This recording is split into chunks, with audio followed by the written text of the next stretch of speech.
임재라는 말을 또 잘 이해 못하는 우리 친구들이 있지 않나 싶은데, 누가 잘 모를까?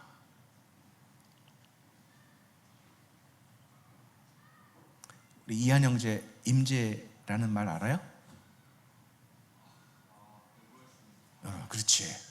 들켰다고 생각하지 마. 그냥 이제 다 많이 모르는데 대표로 내가 물어봤어요. 모를 것 같아서 물어보기는 했지만 모르네. 네. 자, 임재라는 말이 참 쉽지는 않은데, 그거를 쉽게 표현을 하면 여기에 있다,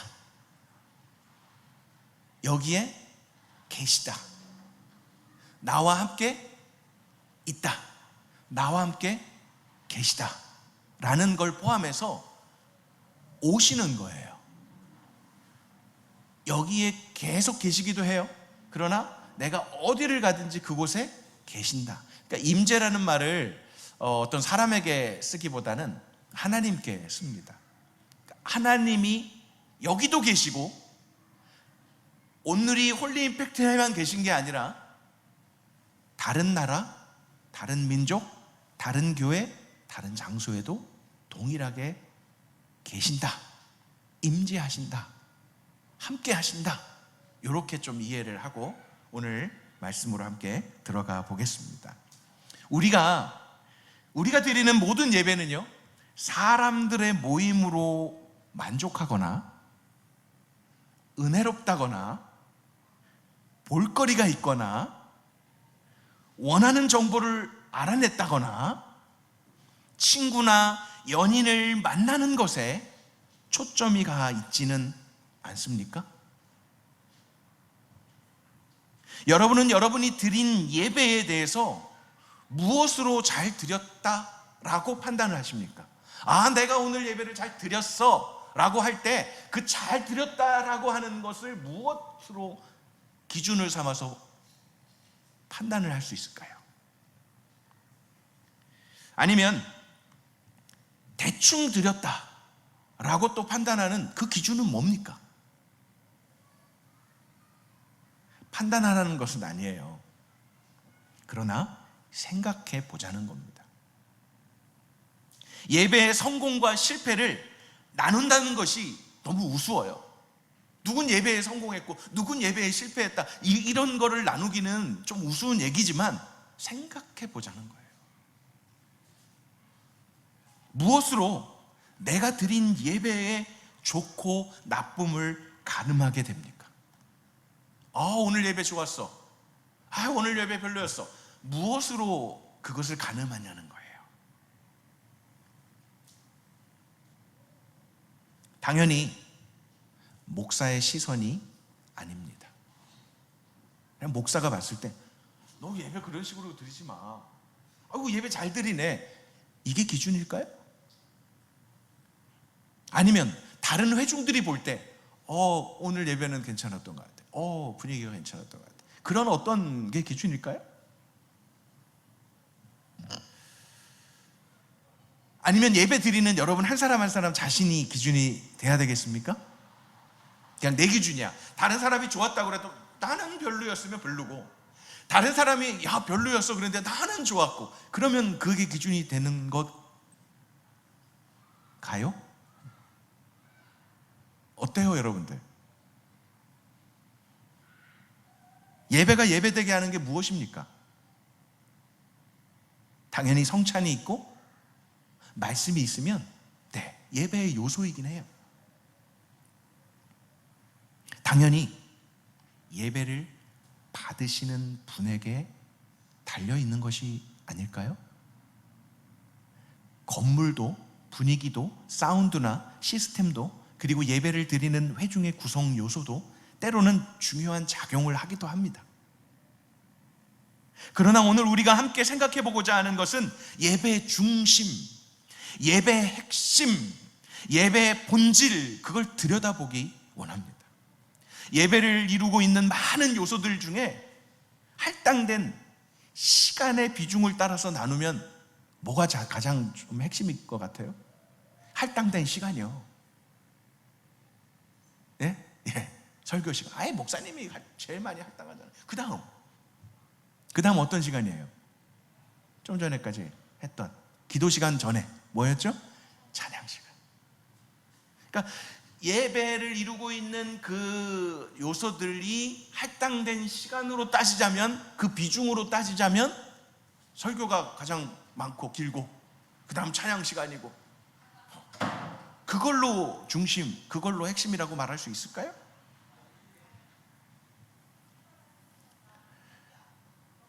그러면 설교는 설교자에게 달려 있을까요? 찬양은 찬양팀이나 찬양 인도자에게 달려 있는 걸까요?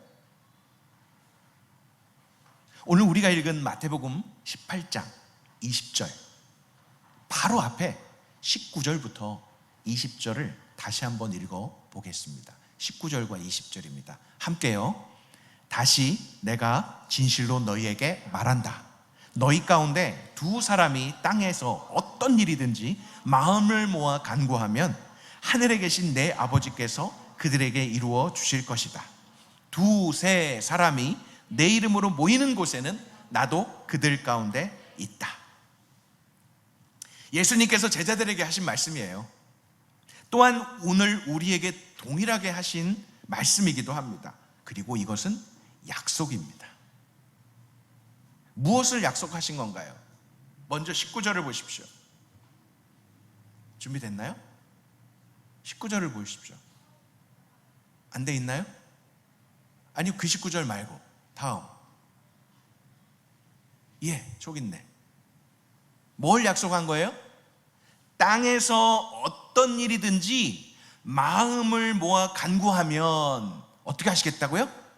이루어 주실 것이라는 약속이에요. 20절에서는요, 내 이름으로 모이는 곳에는, 여기서 이 내 이름, 누구예요? 예수 그리스도. 지금 예수님이 제자들에게 하신 말씀이니까 내 이름으로 모이는 곳에는, 예수 그리스도의 이름으로 모이는 곳에는 어떤 약속을 또 하셔요? 그들 가운데 있겠다. 누가요? 예수님께서. 약속이에요. 땅에서 어떤 일이든지 마음을 모아 기도하며 간구하면 내가 이루어 줄 거야 라고 약속하시는 거고, 내 이름으로 모이는 곳에는 나도 그들 가운데 내가 있겠다 라고 약속하신 거예요. 우리가 그렇게 믿고 싶고 믿겠다고 되는 게 아니에요. 내가 믿습니다, 들어주실 줄 믿습니다 라고 원해서 되는 게 아니라는 거예요. 내가 여기 계신 줄 믿겠습니다 라고 한다고 계신 게 아니라, 들어주겠다, 있겠다 라고 약속하신 거예요. 하나님, 예수님께서, 그리고 하나님께서, 또한 성령님께서 이 약속을 해주셨기에 우리는 그 약속을 믿음으로 간구하는 거예요. 믿고 간구하는 거예요. 그 약속을 믿고 모이는 거예요. 그러면 그 간구하는 자가 나 혼자여도 되겠지만, 오늘 본문 속에서는 너희 가운데 두 사람이라고 했어요. 그리고 20절에서는 두세 사람이라고 기록하고 있어요.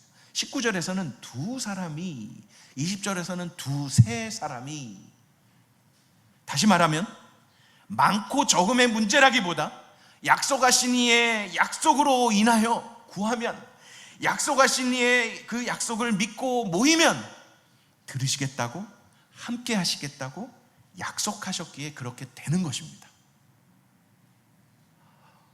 이게 어떻게 좀 지금 제가 막 이렇게 딜리버리 하는 게 잘 딜리버리가 되는지, 중간에 그냥 없어지는지 지금 잘 모르겠지만, 아무튼 굳이 그 약속의 말씀 안에서 조건을 찾는다면, 마음을 모아 내 이름, 곧 예수 그리스도의 이름으로 모이는 곳이라면, 이게 조건이죠. 기도를 하는데 마음을 모아서 기도해야 된다는 거예요. 두 사람이 모이는데, 두세 사람이 예수 그리스도의 이름으로 모이는, 두세 사람이 모이는데 자기들의 이름으로 모이고 자기들 마음대로 모이면 그곳에 안 계실 수도 있다는 말이에요. 그 굳이 조건이 있다면 마음을 모아서 기도하고 예수 그리스도의 이름으로 모이는 그 자리에 있겠다, 들으시겠다 약속하신 거예요. 구하는 자의 수나 모이는 자들의 수가 10명이나 100명이면 더 확실하게 들으시겠다고 하는 근거라기보다는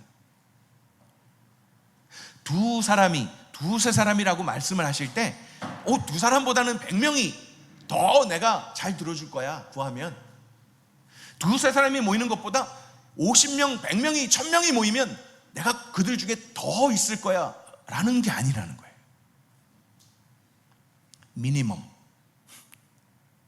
미니멈으로 2명, 미니멈으로 2-3명이면 된다고 말씀하세요. 복음입니다. 굿뉴스입니다. 얼마나 감사한 일입니까? 그러므로 예배자는 우리에게 하신 약속에 신실하신 하나님께서 우리의 어떠함을 무시하는 건 아니에요. 우리의 어떠함보다도 우리의 예배를 받으시고 함께 하시며 들으시고 영광 가운데 임재하여 주신다는 것에 대해서 우리는 감격하며 감사하며 예배드려야 하는 것입니다. 지금도 살아계시는 함께 하시는 하나님께, 그리고 주님께 성령님을 기쁘시게 하는 것으로 예배의 성패가 달려있다는 것을 기억하시기 바랍니다. 내가 감동이 오고 내가 좀 오늘은 정신을 똑바로 차리고 말씀을 들었고, 오늘은 찬양할 때 좀 예전보다는 조금 손이 올라갔고 더 높이 올라갔고에 따라서 예배를 내가 잘 드렸다, 적당히 드렸다, 대충 드렸다를 판단하는 게 아니라는 거예요. 오늘은 사운드, 찬양팀이 좀 어느 정도 이렇게 맞았고, 아니면 또 PPT가 제대로 그때 나왔고, 이게 아니라는 거예요.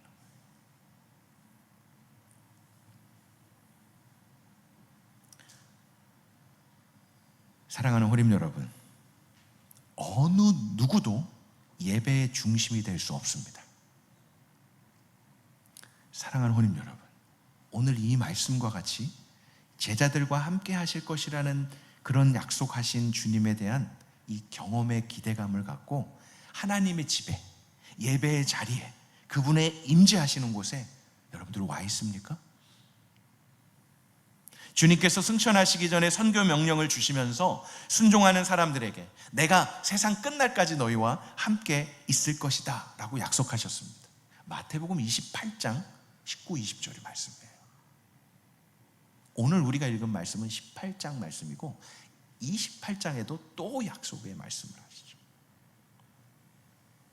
사도들은 그분의 살아계신 임재를 체험했습니다. 사도 요한은 밤모섬에서 살아계신 주님을 만난 것을 묘사하고 있어요. 그것이 요한계시록 1장에 기록하고 있습니다. 우리 요한계시록 1장 12절부터 18절까지를 보겠습니다. 제가 읽어드릴게요. 나는 내게 말씀하신 음성을 알아보려고 몸을 돌렸습니다. 내가 몸을 돌렸을 때 7 금촛대가 보였습니다. 그 촛대들 사이에 인자 같은 분이 끌리는 옷을 입고 가슴에 금띠를 띠고 계셨습니다. 임재하신 거죠. 계신 거죠.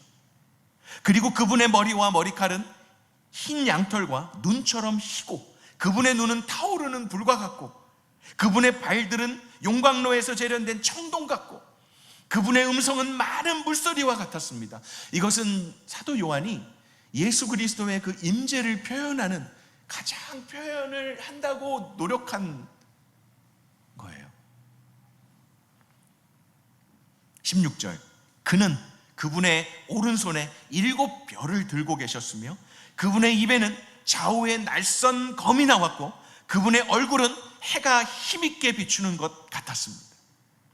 히브리서 4장 16절 말씀, 하나님의 말씀은 살았고 운동력이 있어 좌우의 어떤 날선 검보다도 예리하여 우리의 혼과 영과 관절과 골수를 찔러 쪼개기까지 한다. 그러니까 예수님의 그 입에서 나오는 게 좌우의 날선 검이 나왔다. 무슨 말이에요? 하나님의 말씀이 나옵니다. 두려워하지 마라. 나는 처음이요 마지막이다. 알파와 오메가다. 시간의 주관자시라는 거예요. 나는 살아있는 자다. 나는 죽었었으나 보라, 나는 영원토록 살아있는 자니.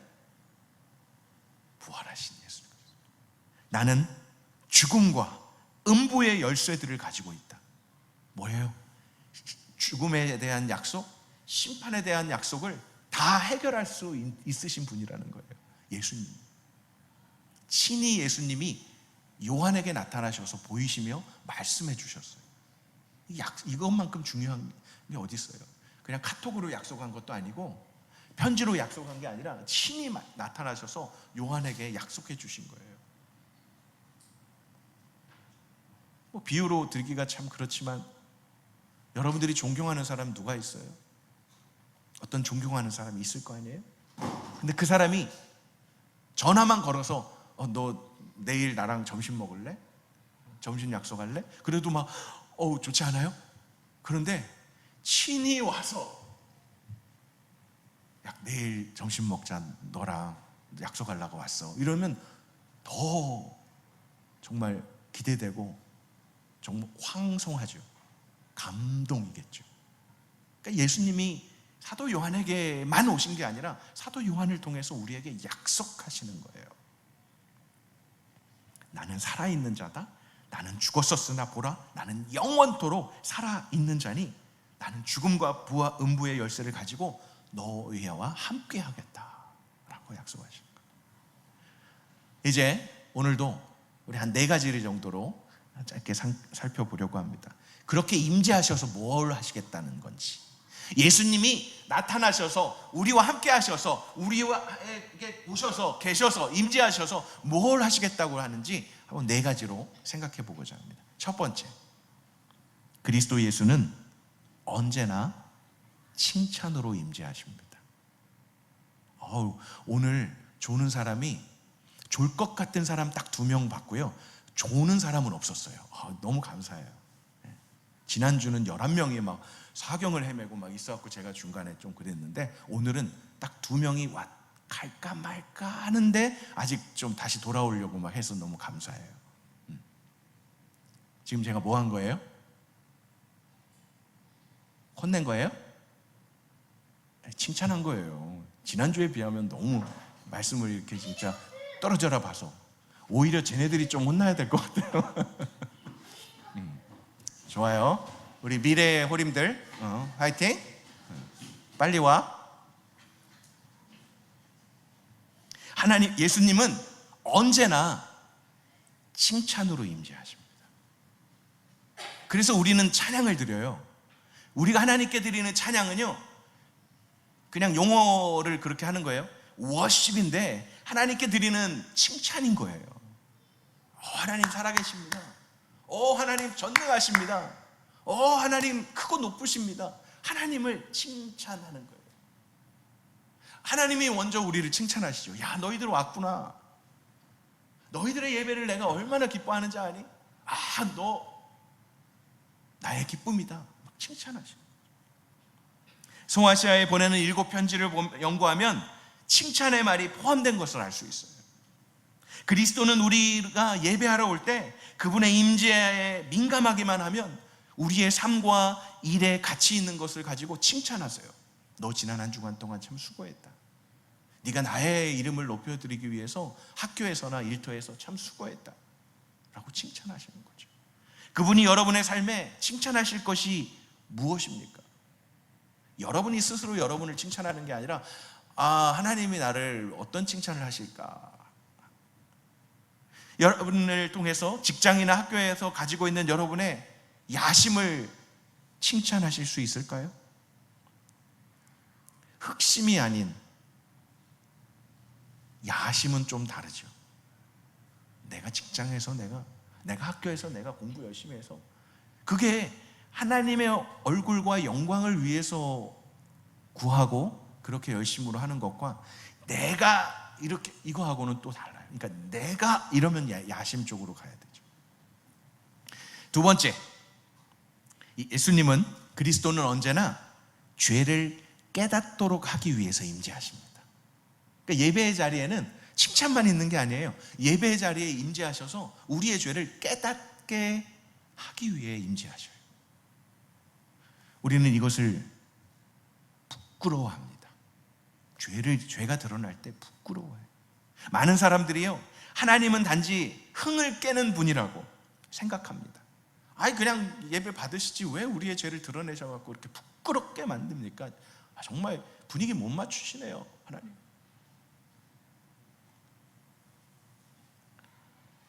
그런 사람들은 하나님을 사람들의 잘못에 대해서 체포하고 처벌하고 싶어하는 경찰관의 일종으로 보기도 합니다.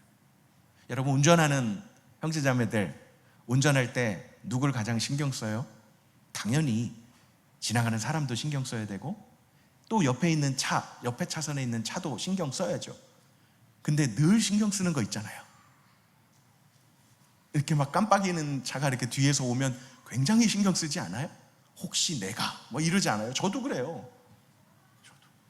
갑자기 잉 하고 들어오면 아이고 걸렸다, 이런 때가 있어요. 근데 나를 잡는 게 아니라 다른 차를 잡으면 휴 살았다 막 이렇게 되죠. 또 지나갈 때 뭐가 있어요? 스피드 카메라가 있는 지역이 있어요. 그러면 괜히 가다가 그때쯤이면 천천히 이렇게 가다가 그거 지나면 다시 윙. 제가 다 해봤기 때문에 알아요. 근데 늘 그러는 건 아니겠죠.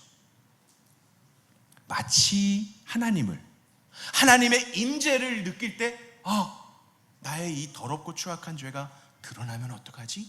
라고 우리는 마치 경찰관이 법을 어기는 사람을 잡으려고 하는 그 마음을 가지고 하나님이 임재하고 계시다고 우리가 잘못 오해하면 안 된다는 겁니다.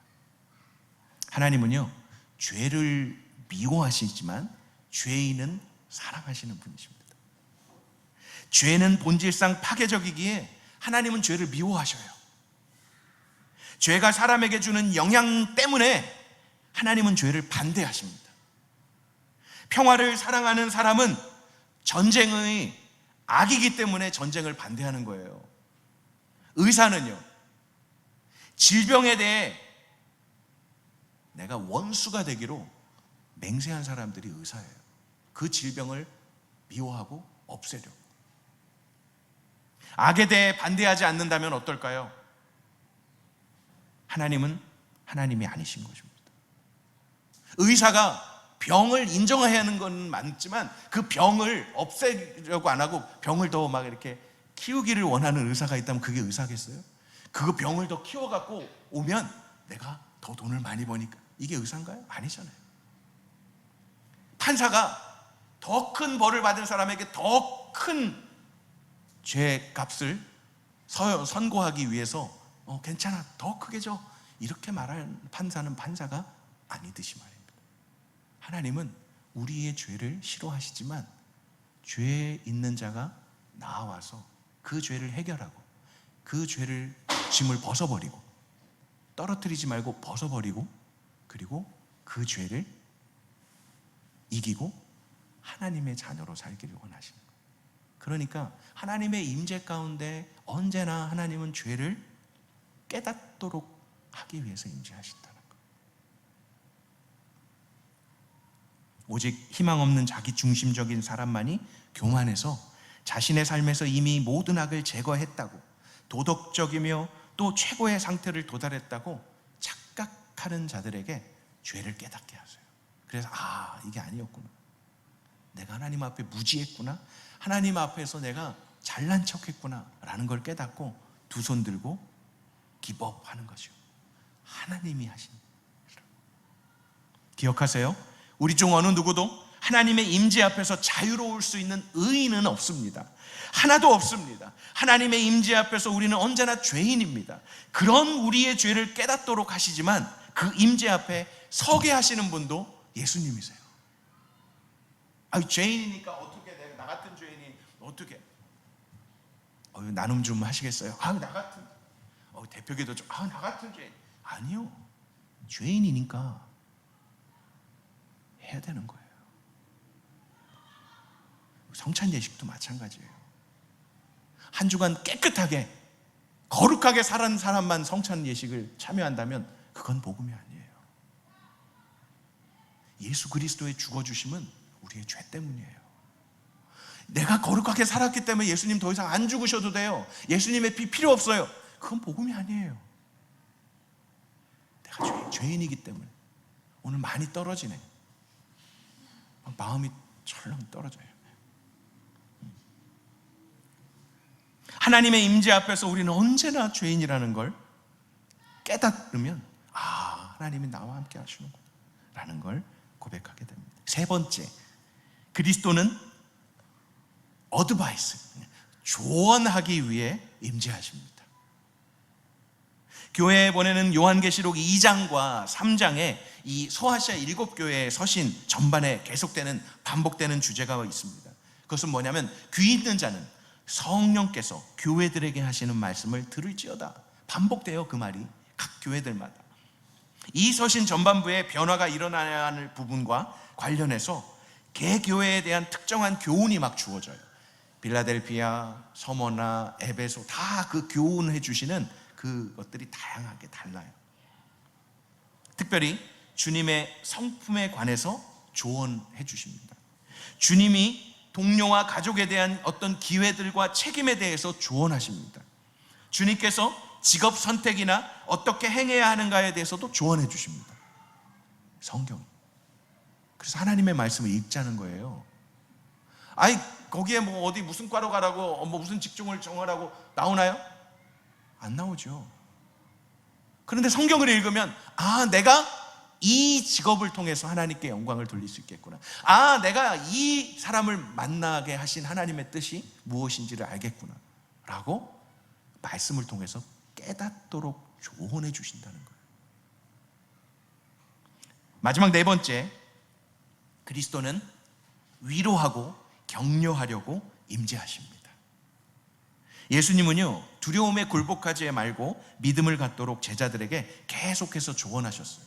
심지어 풍랑이 있는 이 배 안에서 우리 죽을 것 같아요 그런데 예수님께서 이 바다 위를, 물 위를 걸어오셔갖고 잠잠케 하시고 안심하라, 내니 안심하라, 두려워 말라 라고 하십니다.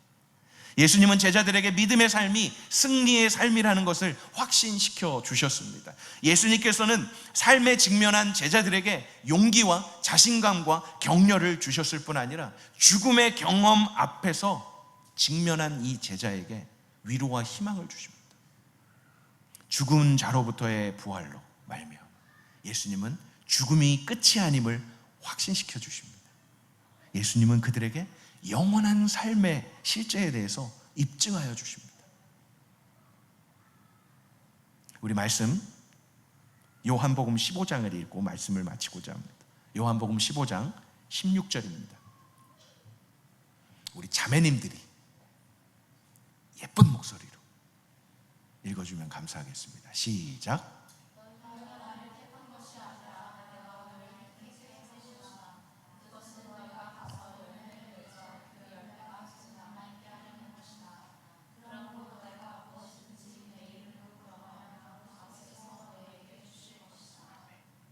마태복음 18장 19절 말씀과 같은 맥락의 말씀이긴 합니다.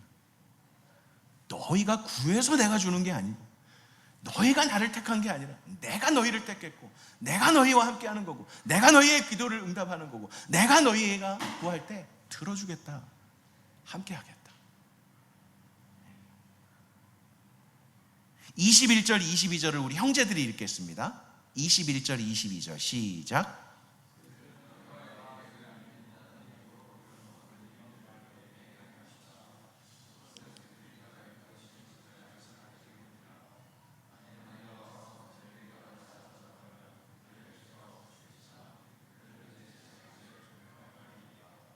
지난주에 얘기했듯이 하나님의 자녀들을 위한 약속이기도 하지만 하나님을 믿지 않는 자들에게까지도 약속하시는데 그 약속은 너무 분명해요.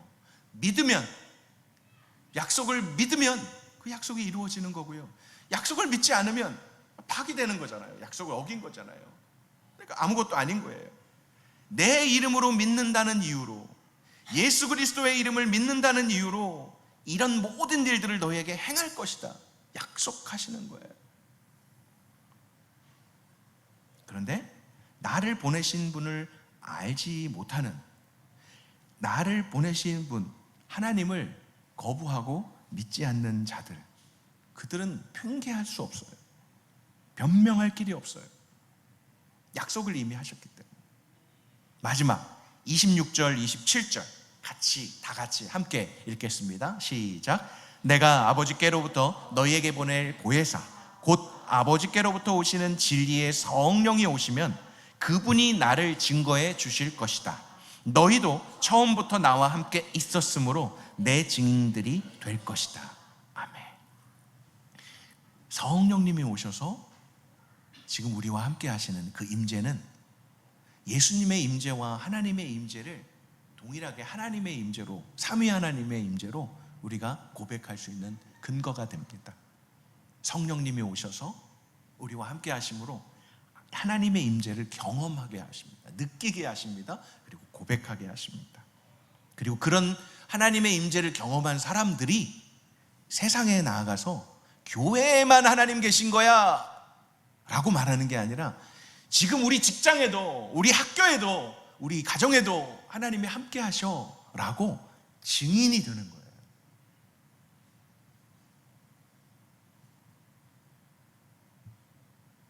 오래전서부터 한국도 그렇고 뉴질랜드도 그렇고 피라미드 다단계 그렇게 좋은 인상은 아니지만 선한 기업으로 또 나아가는 기업들도 있는 거는 같아요. 그러나 방식이 어때요? 내가 그것을 사용해보고, 내가 그것을 경험해보고, 내가 그것을 먹어보고 좋으니까 레커멘드 할 수 있는 거 아니에요? 그런데 예전에, 오래전에 조선시대까지 안 가고 한 60, 70년대, 80년대에 길거리에서 북을 치면서 애들은 가 이러면서 이렇게 와가지고 이거 한 번만 먹어봐. 그러면 만병의 통치 다 고쳐져 하면서 막 사람들의 분위기를 막 이렇게 이 감정을 호소하면서 팔아가지고, 그리고 그 사람은 사라져. 왜?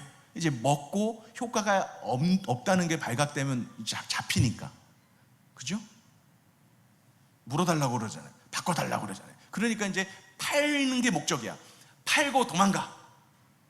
그리고 자신은 아무리 아파도 그거 안 먹어. 왜? 가짜니까. 짝퉁이니까. 여러분, 하나님의 임재를 경험한다는 게 얼마나 크고 높고 깊은지 우리가 예배를 통해서 경험해야 돼요. 예배를 통해서 경험한 자들이 이제 삶으로 나아가서 하나님이 여기도 계시는구나, 그러니까 주일날 교회에만 계시는구나가 아니라 여기도 계시는구나를 여러분들이 증인이 되어서 나타내야 돼요. 그런데 교회에 왔는데도 하나님의 임재를 못 느껴. 그러니 삶에 가서 하나님이 여기도 계셔라고 말할 수도 없어. 그리고 자기도 못 믿겠어. 그건 그리스도인이 아니에요. 이 약 파는 사람하고 전혀 다르지 않아요. 내가 먹기는 무섭고 다른 사람한테 먹이는 거는 열심히 먹여? 정말 그 사람이 그 먹는 것에, 그 약에 믿음이 있을까요? 없죠. 사랑하는 호림 여러분, 놀라운 동행의 약속, 임재의 약속과 함께 주님은 명령하시려고 임재하십니다. 가르쳐 주시려고 임재하십니다. 깨닫게 하시려고 임재하십니다. 격려하고 칭찬하기 위해서 임재하십니다. 함께 하시는 거죠. 인격적인 만남인 거예요. 아무리 여러분들이 사람들을 만날 때 나는 나를 칭찬해 주는 사람만 만날 거야, 본인이 칭찬받을 게 없으면서 그런 말하면 정말 허리죠. 나는 나에게 잘 보이는 사람, 나에게 잘해주는 사람만 나는 사귈 거야. 자기는 아무것도 안 하면서 나를 잘해주는 사람만 찾는다면 정말 그 사람 옆에 사람들이 있을까요? 여러분 인생을 경험해 가면서 알 거예요. 누군가 내가 잘못된 길로 갈 때 너 그러지 마, 너 그딴 식으로 살지 마, 너 그럼 나랑 친구 안 한다? 라고 정말 따끔하게 충고할 수 있는 사람이 있다면 그 사람 붙잡으세요. 근데 단 그 사람이 맨날 만날 때마다 너 그딴 식으로 살지 마, 너 그러면 안 돼 라고 만날 때마다 그러면 그 사람도 또 여러분 멀리 하세요. 그러나 예수님이 임재하셔서 우리에게 칭찬하시고 우리를 위로하시고 우리의 죄를 깨닫게 하시고 우리를 격려하시고, 그렇다면 그게 인격적인 만남인 거죠. 주님은 전쟁의 날에도 승리의 날에도 함께 하실 것입니다. 주님께서 이제로부터 영원까지 계속 임재하신다는 귀중한 약속은 편안한 양심을 만드는 진정제, 내가 불안할 때만 찾는 그런 약이 아니라는 거예요. 내가 힘들 때만 찾는 게 아니라 내가 힘들 때도 찾고, 내가 즐거울 때도 찾고, 내가 어려울 때도 찾고, 내가 힘이 있을 때도 찾고, 그게 주님과의 진정한 교제 아닙니까? 그러나 우리는 살 때, 저도 그렇고, 좀 힘이 들고 문제가 생겨야 아버지라고 부르기가 좀 쉽더라고요. 마음이 평안하면 아버지를 찾기보다는 그래 내가 이렇게 했으니까 잘 되더라, 내가 이렇게 하니까 너무 좋던데 라고 자기 방법만을 계속 할 때가 있더라고요. 한번 깨지고 넘어지면 그때서야 잘못했습니다, 나 같은 죄 이러면서 나가는 게 우리들이더라고요. 저와 여러분들이더라고요. 그럼에도 불구하고 오늘 이 시간 예수님께서 말씀하십니다. 두 사람이 마음을 모아서 내게 간구하면 내가 들어줄 것이다. 두세 사람이 내 이름으로 모이는 곳에 나도 그들 중에 함께 하겠다. 임재의 약속을 하십니다. 우리의 어떠함이 아니라 우리를 향하신 하나님의 임재의 약속을 굳게 믿고 어떠한 상황 속에서도 창조주 하나님께 예배드림으로 나아가는 저와 여러분 모두가 되기를 주님의 이름으로 축원합니다.